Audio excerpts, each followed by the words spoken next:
kulit. Go tegesipun gotong royong mergo mboten wonten gaman sing ampuh kejawi gotong royong warga masyarakat ing laladan Kampung Baru andayane kekiatan lan kasantosan tumraping pandheyan mriki. No tegesipun nata rasa nata pikiran nyelehke marang penggalih supaya ora ngombro-ombro supaya ora kumrangsang kang dadi rasane yen wong pinter nata rasa nata penggalih menika tartamtu dipun paringi badan ingkang seger kewarasan awak ingkang sehat tanpa benten kalian Bapa Margana menika kula ngertos gandeng sabane niku teng sawah duka ngindangi brambang napa ngirim daharan ngoten ning gandeng asring melampah tegese ya kesorot dening wujudipun srengenge mila mboten aneh mboten mokal bilih Bapa Margana menika nggih sariranipun tansah ginanjar seger kewarasan sehat walafiat nggih nadyan to piyayine ireng niku ning saestu weh temenanan nuwun ing tanpa upami nggih monggo ngaturaken panglipur sawetawis menika tasih kathah nawala ingkang pamundhutipun dereng kula aturaken nggih Tobi menika kula wiwiti saking Nduk coba Nduk kan jineman apa ngono ayo jineman apa sik ngono saurunge Kusuma Wijaya napa ngono ayo mari kangen boleh jineman kandhek ya boleh kretek ciut boleh kretek ombo nggih boleh yo coba apa Nduk Slendro saged pelok nggih monggo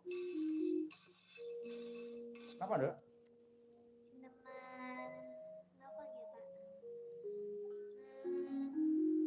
Cineman gendro apa ular kambang apa gendro sing arang-arang ayo gendro ayo apik kuwi malah kuwi ngemu perjuangan kuwi kan gendro tanganmu iki kok kapan itu tato napa kuwi lho apa luka oh luka to luka bakar sapa sing bakar atimu wah enten malah ngenges ra Sep, kula tak buka catatan riyen nggih, Pak. Nggih. Nggawa yo ngono kuwi. Nggih, betul. Wah, dan kaya sing tenan ing catatan barang. Rono kok. Garawan ngata mandha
Apik ki, Truk.